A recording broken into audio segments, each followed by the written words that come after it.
Pila man ni ka litro makuha ni kabawa din? Bagong anak, unom, pito. Parang kay kuha naman ni kabuan, pito na.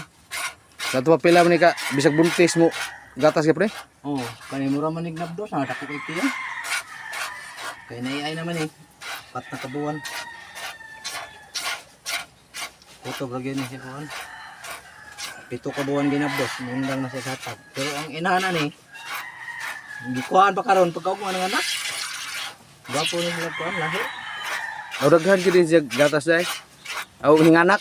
Oo, di, nindot yung klase kaya bisag naku na kayong tiyan mo, tagpa. Gusto ni hybrid?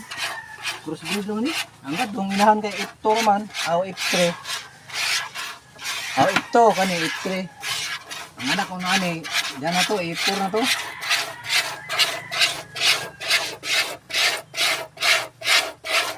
Gamay-gamay ni group, nindot ni klase. Lugay kayo mo, dry off. Lopay ang piora niya eh.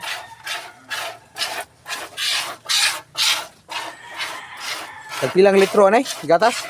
Titinta. Tinta? Oo. Mahal lang dahil sa litro sa gatas tinta man. Balik yan nila sa.